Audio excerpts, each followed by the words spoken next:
Good evening. Hello. Hope you had a good week. We've had a fun week. We had grandparents overstaying, and that's always exciting, particularly as it's one of the last visits before we get into the whole Christmas festivities and all the things that are coming up. And so it's been a fun and exciting week. And we also got to make a trip to their workshop for the first time for our little lad, and he got to see all the tools and to help make some of the toys that have been made in that workshop for him. He got to make one of those toys. And so it's been an exciting week of firsts and moments of great delight and pride. It's been a wonderful week.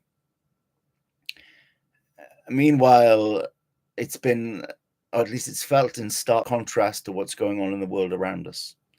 And tonight we're going to have a think about how different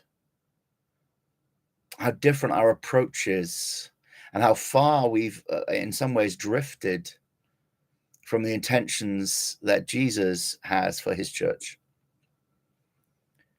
I want to be clear tonight that this is not in response to circumstances.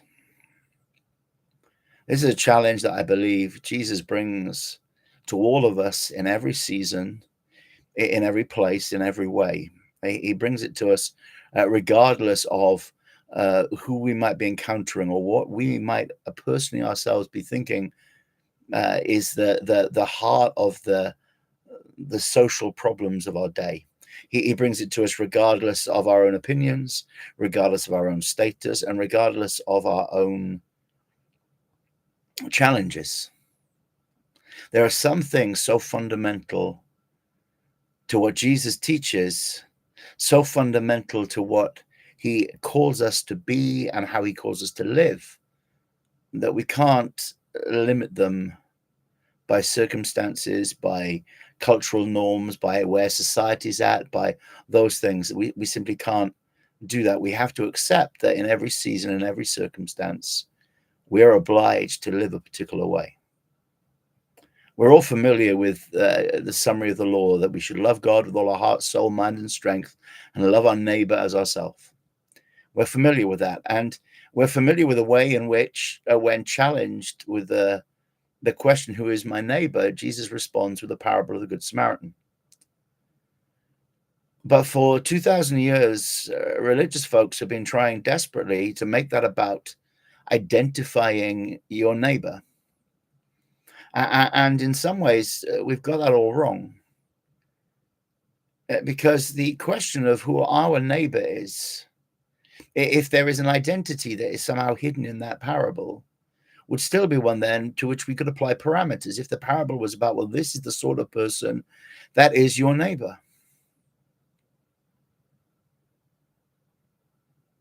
I can't tell you how many times when I was growing up, I heard Sunday school teachers or even preachers talk about how astonishing it would have been to a Jewish audience that the Samaritan was a good neighbor to the injured man. But we're going to read the parable tonight, and we're going to get on with that in a moment. But as we read it, I want you to think about the question. See, the question was asked, who is my neighbor? Who is my neighbor? Who is the one I should be loving? If loving my neighbor as myself is a requirement of the law, in fact, it's 50% of the requirements of the law, love God, love your neighbor, then who should I love? That's really the question. Who should I love? Who am I obliged to treat with mercy and with kindness and with compassion? Who am I obliged to do no harm to? Because to do no harm is to love your neighbor. And the answer is somewhat surprising, because Jesus doesn't define who your neighbor is at all. Listen to it. Luke 10, starting at verse 30. Then Jesus answered and said, a certain man went down from Jerusalem to Jericho and fell among thieves, who stripped him of his clothing, wounded him, and departed, leaving him half dead. Now by chance a certain priest came down that road, and when he saw him, he passed by on the other side.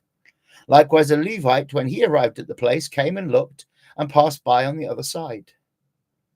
But a certain Samaritan, as he journeyed, came where he was, and when he saw him, he had compassion. So he went to him and bandaged his wounds, pouring on oil and wine, and set him on his own animal, brought him to an inn, and took care of him. On the next day, when he departed, he took out 2 denarii, gave them to the innkeeper, and said to him, "Take care of him, and whatever more you spend, when I come again, I will repay you." So which of these three do you think was neighbor to him who fell among the thieves? He answered, "He who showed mercy on him." Then Jesus said to him, "Go and do likewise." The question is, which of these three do you think was neighbor to him? Not which of these three do you think thought he was their neighbor? The challenge that comes, and it's an odd way to put it, isn't it? Because that's which one is the neighbor, but it's the neighbor doing the loving, it's the neighbor doing the caring, it's the neighbor showing the compassion. Which one was the neighbor to the man? But it's the neighbor who in this situation is actively caring for him. Well, doesn't that seem to be the wrong way round? Because the question was, who is my neighbor? And the answer, if that's the answer that if that's the question Jesus is answering, seems in our English translation to be the person who cares for you, the person who rescues you, the person who helps you, the person who is generous towards you. And religion has couched it in that way for as long as I can remember. But the translation is not a great translation. The question is, so which one of these three did you think was neighbor? And the word we translate as was is genomai. And genomai means to become. In fact, the way that it's written so that a better, a more contemporary understanding would be this. Which of these three do you think became or made themselves? For grammar nerds, it's in the second perfect active. That is, one of these people became neighbor to the man. They made themselves his neighbor. Which one do you think made themselves the neighbor of the man? That's a whole different question. You see, if it was passive, which one was the neighbor? They just happened to be his neighbor. Then the answer must be that our neighbors are people who are like the Samaritan, who are compassionate and merciful and kind and gracious and true. And if you've ever wondered why Jesus has to say to people, not only love your neighbor, but also love your enemy, it's because people have always tried to limit who their neighbor is. Well, I love the neighbors that I get on with, and I love the neighbors that are like me. I'll choose my neighborhood.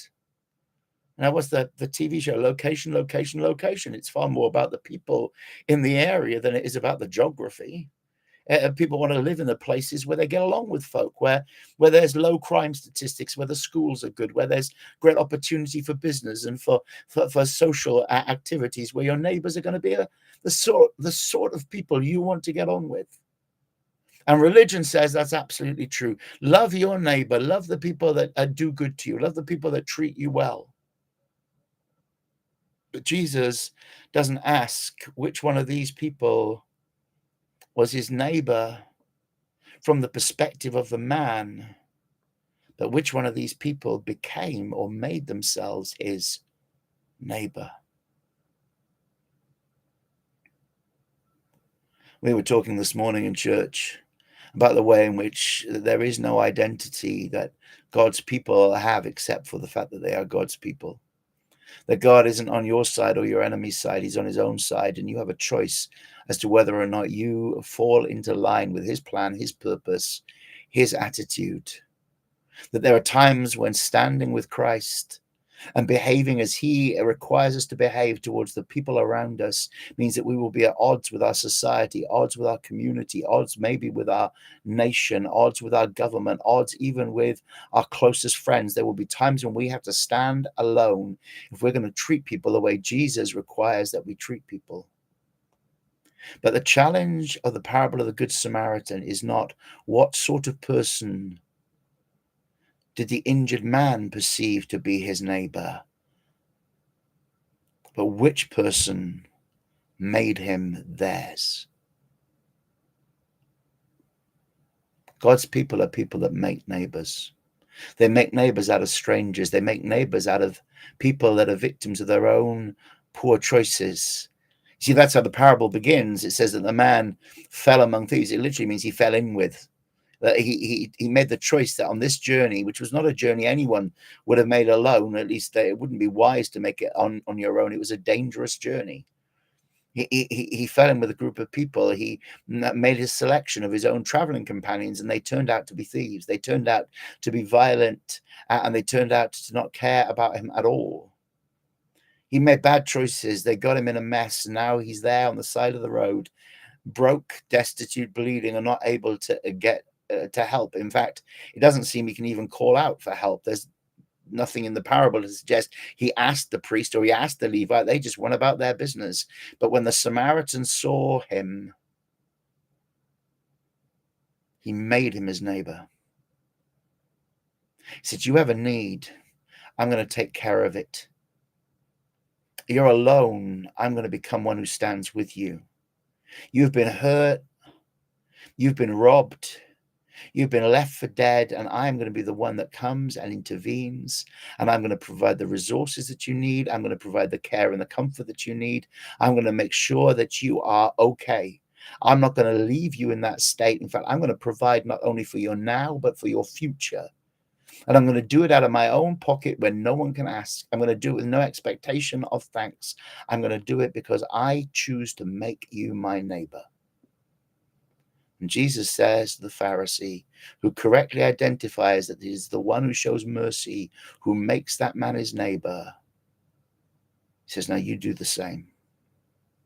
You go and you make people your neighbor, not on the basis of how they think about you, how they treat you, whether or not they're in relationship with you, whether they're known to you. When you see the need, you make the decision, I will make you my neighbor. I'm going to love you with the love of God, because that is what it means to be a follower of Jesus. Okay, the law says, love my neighbor. Who's my neighbor? Anyone you can make your neighbor. So in our world of culture wars and divided society and political tribalism and all those things that are happening, we need to be people who break every barrier down, because the intention of God is that those who show his mercy make strangers into neighbors, make enemies into neighbors, make people that disagree with us into neighbors, make those that have needs that they brought on themselves. See, this man is not a random victim. He made bad choices and they led him to a dangerous place in which he was badly beaten, and he was the victim of those that he fell in with.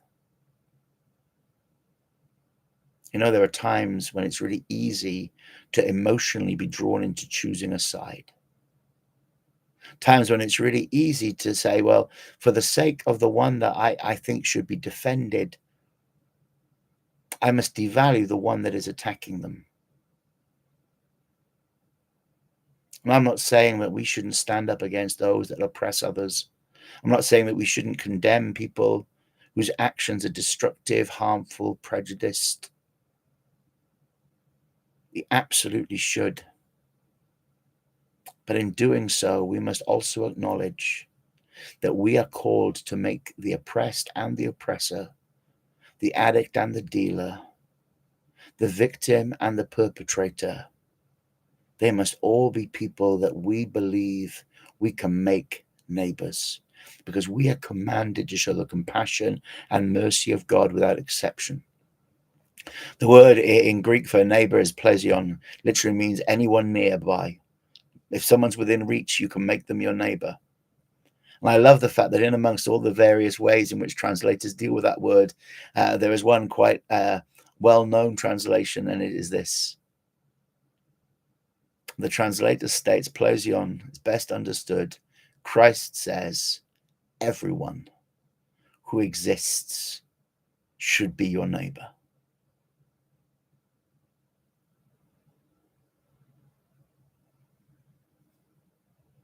We've had to come back to this a lot over the last few weeks.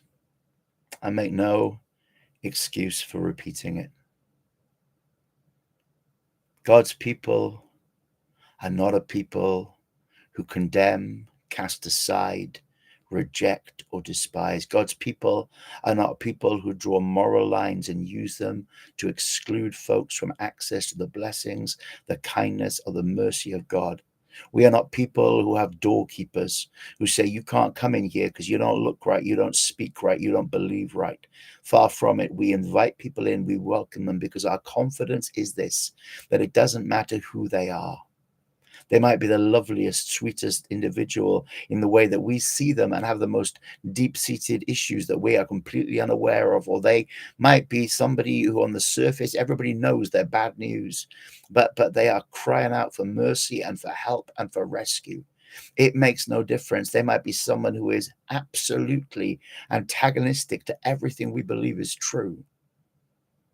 But we are called to welcome them because we believe that when people choose to trust in Jesus, when people have the opportunity to experience him as Savior and as Lord and as provider and as healer and as deliverer, that he makes all things new.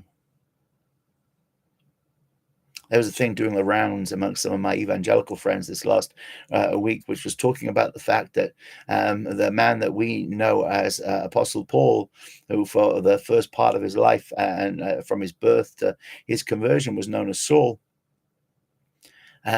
he had been involved in martyring Christians. He had been killing Christians. He's there holding the coats when they killed Stephen.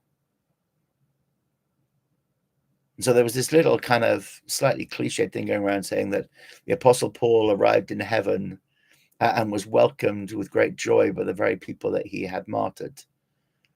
And a good friend of mine, we forever just pulling each other's legs. He posted it, and I put underneath, yeah, but that's not a good strategy for reaching out, for outreach into the world. I can't remember exactly how I phrased it, but it's not. Our strategy shouldn't be, well, there are some people and they're going to be martyrs, or worse still, there's some people and they're going to be enemies, and the only way we'll witness to them is if we die. No, we need to be people that obey the simple commands of Jesus. And it's not hard to understand that when you see someone, you should treat them with care, compassion, mercy, and kindness. You should make them your neighbor.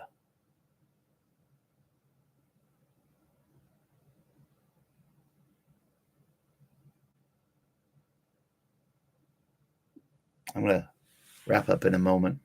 Before I do, I want you to think about, in your life, the people that feel most different to you, the people that are most other from your experience, people who maybe communicate in ways that are just completely outside of your understanding, or people whose lifestyle is totally alien to your own, or people that you feel are somehow antagonistic to your comfort or well-being, or what you consider to be right even.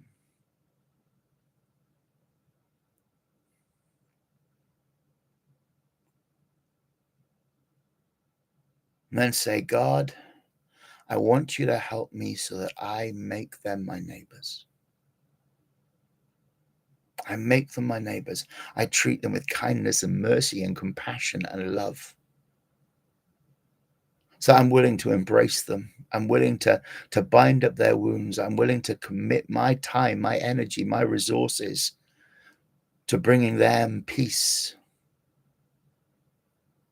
You know, the illustration of the Good Samaritan is very practical.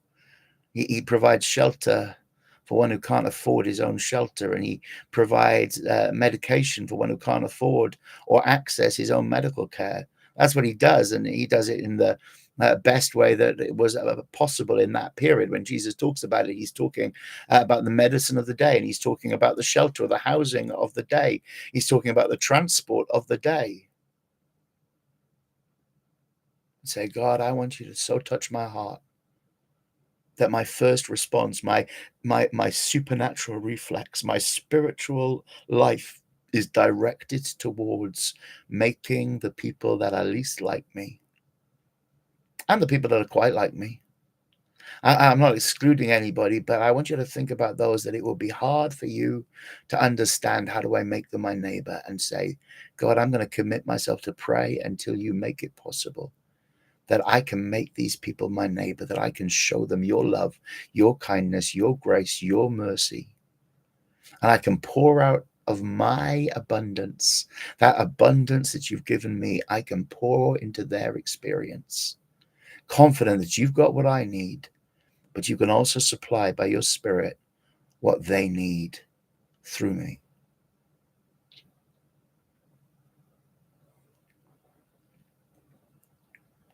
There are those out there who think that we should be making bold political statements, or we should be making great moral statements about the world, or we should be busy doing those things. And it is true that the Bible says, make people disciples. That's a command of Christ to Matthew. Be a disciple maker. Literally, make people to be those who learn about Jesus. But what do they need to learn about Jesus? Above all else, they need to learn that he's a trustworthy friend and savior, because those who trust him are the ones that receive his life. How do you teach people that he's trustworthy? How do you teach people that he's kind? How do you teach people that he's merciful and forgiving? Well, you show the world the mercy of God before you make them disciples. Determine in your heart that you're going to make them neighbors, and then allow God to do the work through you. That's our thoughts for tonight. Don't forget, in a couple of weeks, we've got our virtual church holiday coming up. It starts on Monday, the 3rd of November. It'll run all that week, 5 sessions. It's on the topic of growth, which may not be quite what you think it is, but I'd love you to join us for that, or to get it on catch up.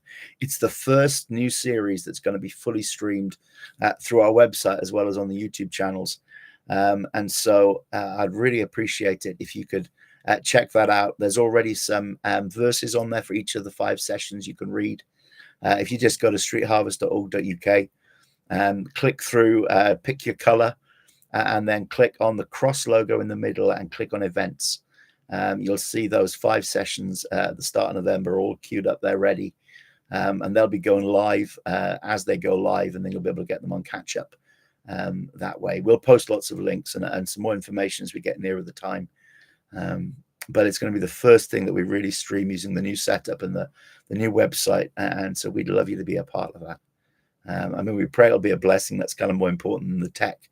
But we're also kind of excited that it looks like we've got the tech working, and we're just we're looking forward to sharing that with you. Have a great week. God willing, we'll see you next Sunday night.